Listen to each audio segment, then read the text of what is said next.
Part 1. You'll hear a student talking to the accommodation coordinator at her school. First, you have some time to look at questions 1 to 4.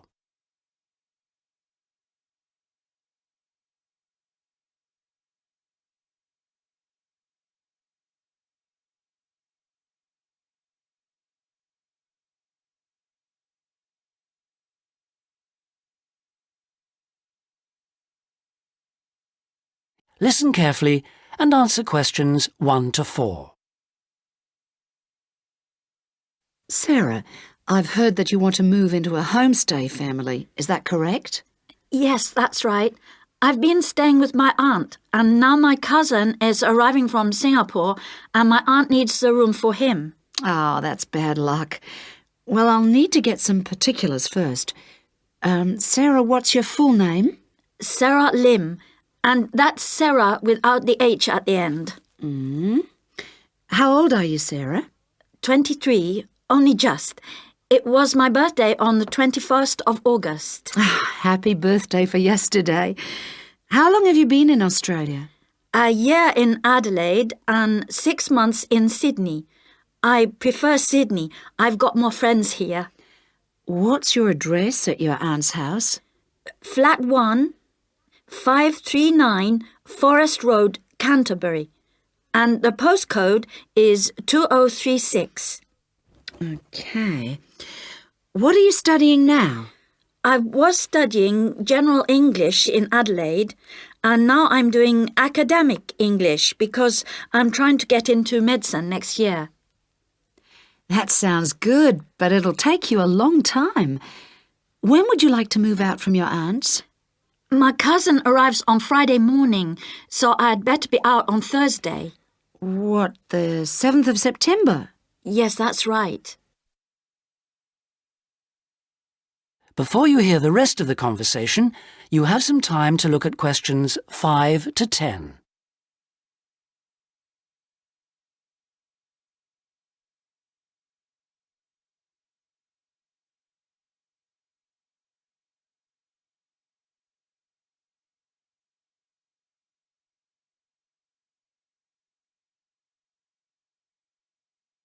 Now listen and answer questions 5 to 10.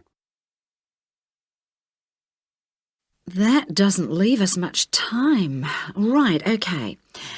I need to know what kind of accommodation you'd like so I can get you something suitable. Can I share a room with someone else?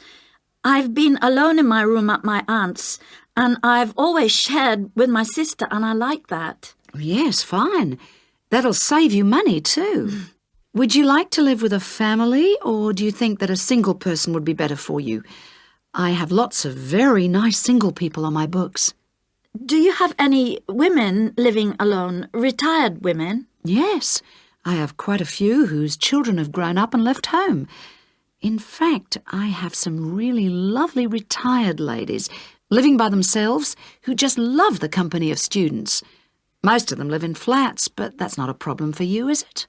Not at all. I'm used to that. My aunt lives in a flat too, remember? I'm not used to a big house with a garden, swimming pool, pets and all that. Okay, fine. I know quite a bit about what you want now. I should let you know that your rent will be $160 per week. You'll have to pay me $320 as a deposit before you move in. The deposit is as insurance in case you break something. You'll need to pay monthly to me by cash or cheque, I don't mind. You don't need to pay for gas, electricity or water, but you will need to pay your proportion of the phone bill. Most families do that on an honour system, but you'll have to wait and see. Have you got any more questions for me? When will you know where I can go? I'll work on it now. So come and see me tomorrow, and I should have some news for you then. Thanks a lot. Goodbye. See you tomorrow. After lunch would be better for me. OK. See you then. Bye. That is the end of Part 1. You will now have half a minute to check your answers.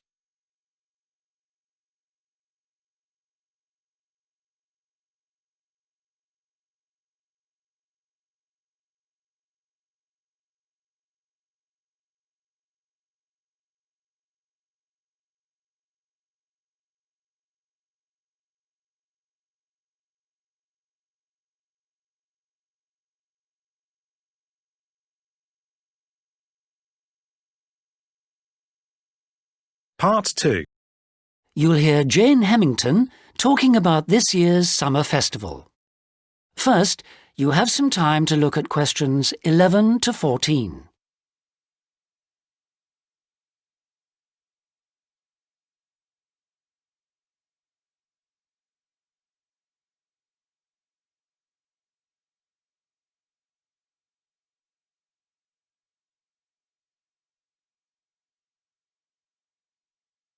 Now listen carefully and answer questions 11 to 14.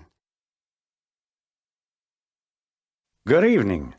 And in this week's edition of Focus on the Arts, Jane Hemington is going to fill us in on what's in store for us at this year's Summer Festival. Over to you, Jane. Thank you, Jeffrey.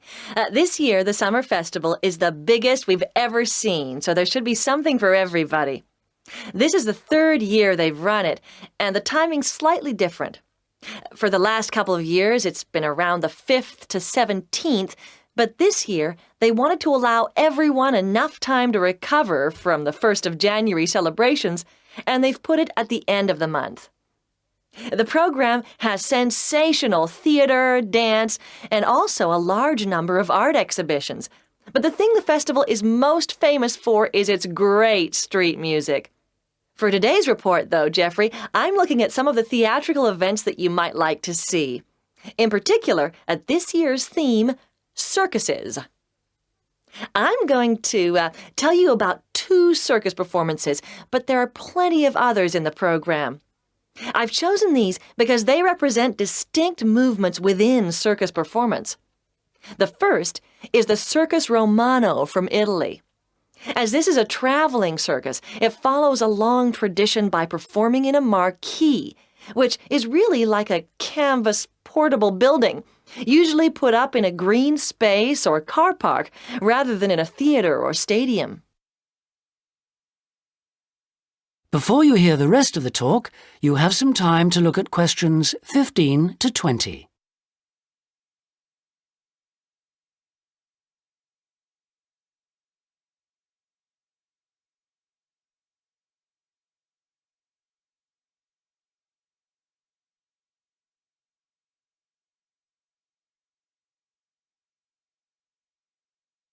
Now listen and answer questions 15 to 20. In spite of this, Circus Romano isn't at all like the traditional circuses I grew up with. There are no animals, just very talented clowning and acrobatic routines. The show has a lot of very funny moments, especially at the beginning. But the best part is the music and lighting. They're magical. At $45, it's very expensive anyway. It's really for adult tastes. In fact, much of it would be wasted on children, so I suggest you leave them at home. The second circus performance is Circus Electrica at the Studio Theater. The purists are suggesting that this isn't a circus at all. It's a showcase for skills in dance and magic, rather than the usual ones you expect in a circus. With only 6 performers, it's a small production which suits the venue well. The studio only seats about 200 people. For my money, it's the aerial displays which are outstanding, as well as the magical tricks, features which are missing from Circus Romano. An interesting feature of the show is that the performers are so young. The youngest is only 14, but it's still well worth seeing. A good one for the whole family. And finally, as it's summer, you may wish to see some of the festival performances that are being presented outdoors, like the famous Mekong water puppet troupe performing in the city gardens this week. Now, water puppetry is amazing. It's large puppets on long sticks, controlled by puppeteers standing waist deep in the lake. The puppets do comedy routines, and there is some terrific formation dancing. This is a fantastic show, and the best moment comes at the end, seeing the puppeteers. When the troupe walks up out of the water, you get this amazing feeling. It's really hard to believe that what you've been watching is lifeless wood and cloth. As an adult, I had a great time, but I did note that other older people in the audience weren't quite as taken with it as I was. It's a must for young children, though, and that's the audience it's really aimed at. Well, that's all I've time for today, but I'll be back next week with more news of what's worth seeing and what it's best to miss. That is the end of Part 2. You now have half a minute to check your answers.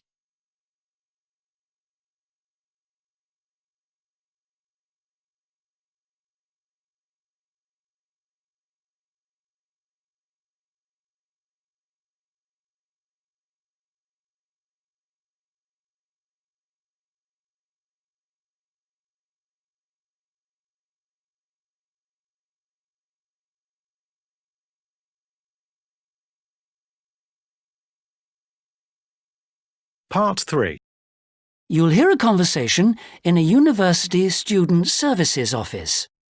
First, you have some time to look at questions 21 to 25.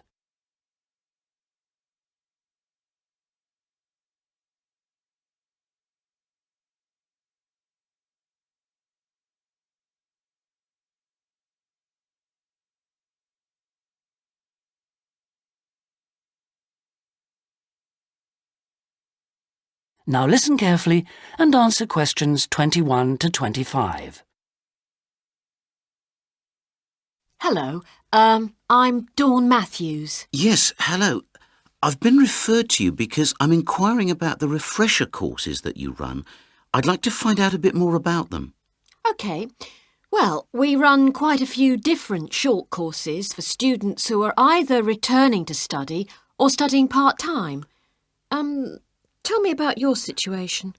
Well, I think that I really need some help in preparing for the coming semester, especially to build up my confidence a bit and help me study effectively because, you see, I've been out in the workforce for nearly 12 years now, so it really is a long time since I was last a student. Yes, it can seem like a long time, can't it? Well, let me start by telling you what courses we have that might suit you. Are you an undergraduate or a postgraduate, arts or sciences? Undergraduate, and I'm in the business faculty. Right then. Well, first of all, there's our intensive Study for Success seminar on the 1st and 2nd of February. Mm-hmm. It's aimed at students like you who are uncertain about what to expect at college and looks at a fairly wide range of approaches to university learning to motivate you to begin your study and build on your own learning strategies. That sounds good. What are some of the strategies that are presented? Well, we try to cover all aspects of study. Some of the strategies in writing, for example, would be improving your planning for writing, organising your thinking, and building some techniques to help you write more clearly. With reading, there'll be sessions aimed at getting into the habit of analysing material as you read it, and tips to help you record and remember what you've read. It really is very important to begin reading confidently right from the beginning. There's also advice on how to get the most from your lectures and practice in giving confident presentations, as well as how to prepare for exams. What about the motivational side of things? Well, there's a range of motivational exercises that we do to help the students feel positive and enthusiastic about their study. The process of learning and exploring a subject can lead to a whole new way of looking at the world, and the study skills and techniques that you build up can be applied in all sorts of different ways. Before you hear the rest of the conversation, you have some time to look at questions 26 to 30.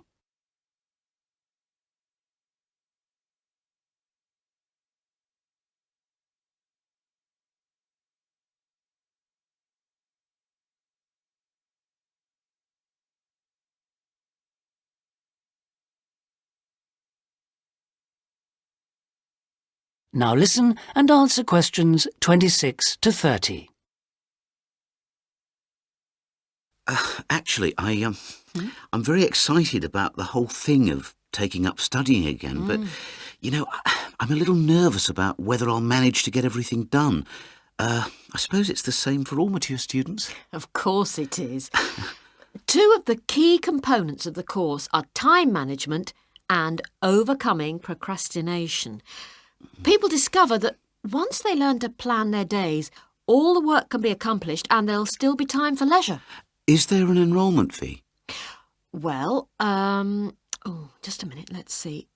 The cost is £30, which includes all course materials and morning tea.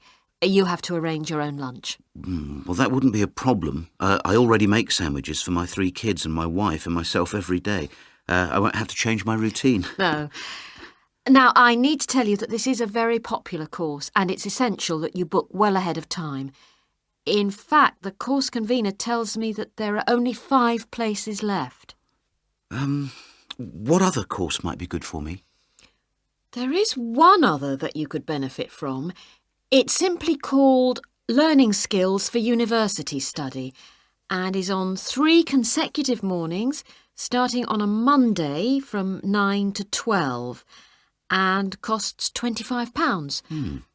This is aimed at upgrading the study skills most school leavers have and help them cope with the increased demands of university study. It focuses mainly on making students more responsible for their own success. What sort of things are covered in this course? Well, basically, it's more advanced thinking, note-taking, reading and writing strategies, but also some input about stress management. I think I'd be better off starting from the basics and looking at all the strategies, don't you? Yes, from what you've told me, I think that's more in line with your situation. All right then. Can I book a place on the Study for Success seminar course now? Yes. Let me just get out a registration form and take down your details. That is the end of part 3. You now have half a minute to check your answers.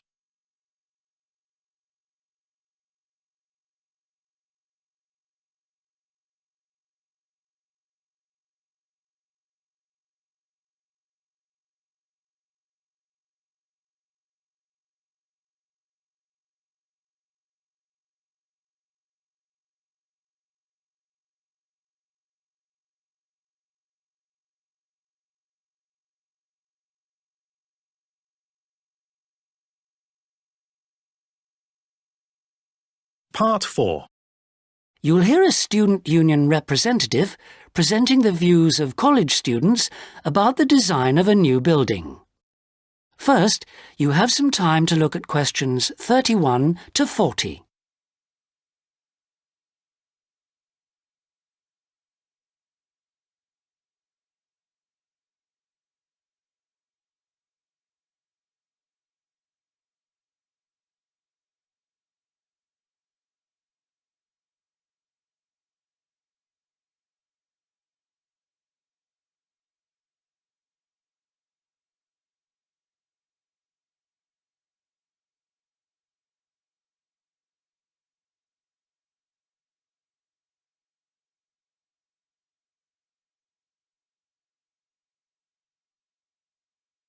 Now listen carefully and answer questions 31 to 40.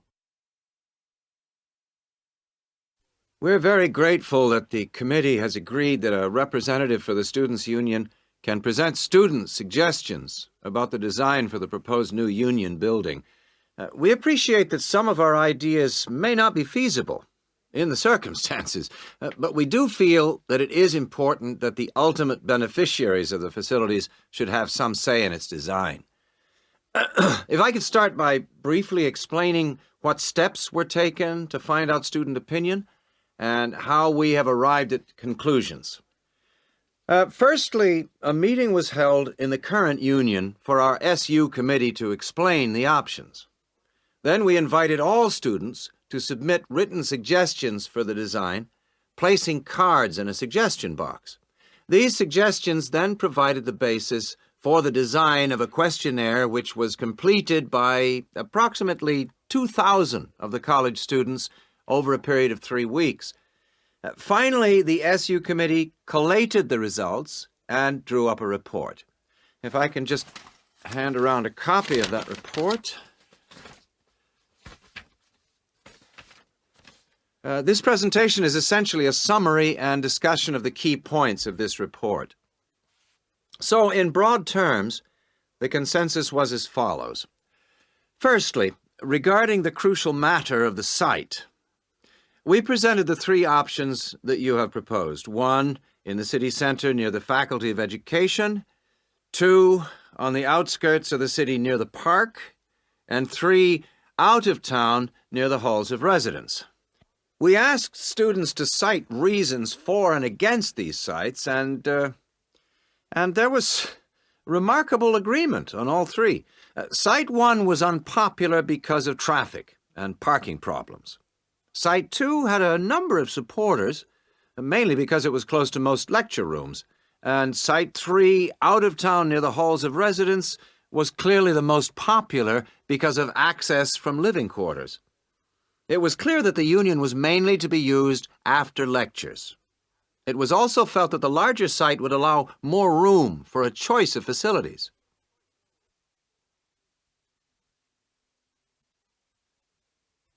Our second area of interest was obviously the facilities.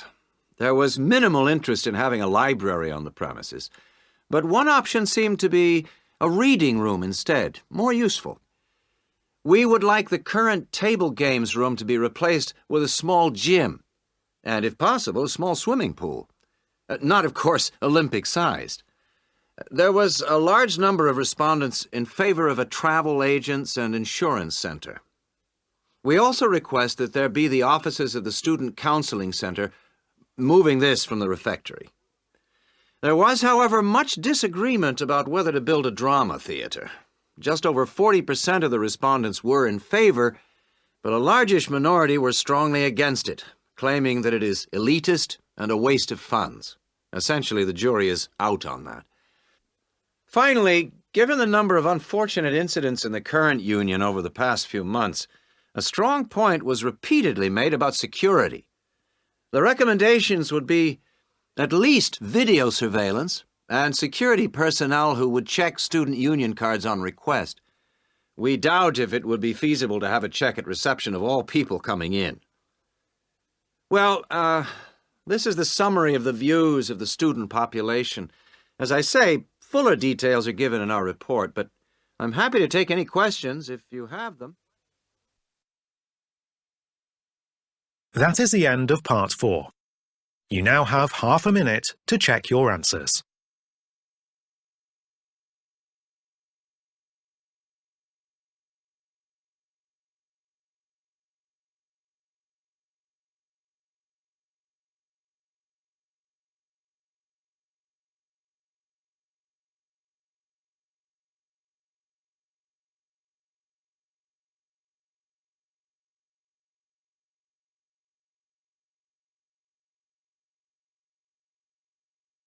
That is the end of the listening test. In the IELTS test, you would now have 10 minutes to transfer your answers to the listening answer sheet.